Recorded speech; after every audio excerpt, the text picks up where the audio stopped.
So Vernini, I think we met in 2019, around about early 2019. And I always remember that you, on that night, because you had these leopard skin trainers on. And it was your theme, wasn't it? It was your theme. So we met in real life when we didn't have none of the problems with COVID and things like that. And we built this business relationship around LinkedIn. And obviously... And I decided to look into social media, help them out because they were struggling a little bit. I was like, can't be that hard. There's got to be another way. So trained all the Facebook training, Instagram training. LinkedIn was my platform anyway because I come from a corporate background, and quite quickly understood all the differences between the different platforms, what to do, how to do it. So I helped before COVID. I helped quite a few restaurants, build their social presence, online presence.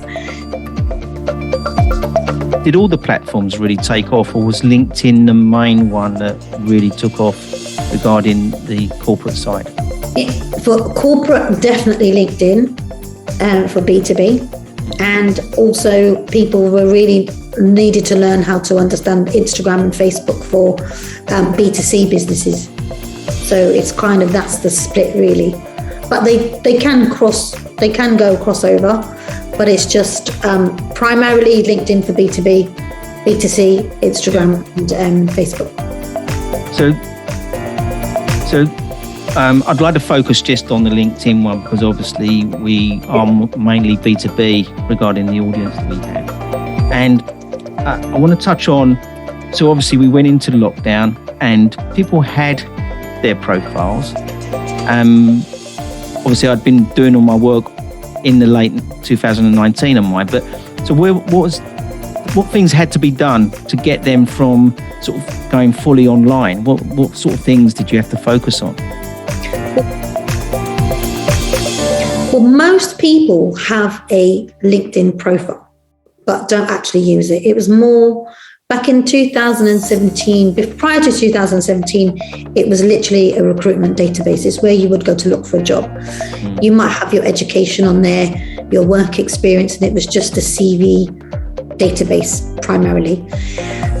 It was bought out by Microsoft in 2017, and people started to realize that it's a much better. The first thing you do when you move job is you update your title and tell everybody where you are. So it's the most up-to-date, gauge a little bit. And then only 1% out of all of those people actually create content and post on LinkedIn. 1%? 1% of all. Do anything? You need two things. Firstly, you need to optimize your profile. So tell people who you are, what it is you do, how you can help them. And, make sure that people really understand how you can help. It's not a sales base or picture. No one likes to be sold to. But the more people can relate to you and you build that know, like and trust with people, it all starts with your profile. So as soon as they look at anyone wants to get to know you, they look up your profile first. And, it's always good to make sure that is fully, explains fully who you are and what you do. The second side of it then is actually creating content. So again, creating content of value to help people. Every client that you've got out there has got a pain or a solution, and you've got the solution. And especially you, Paul, you've got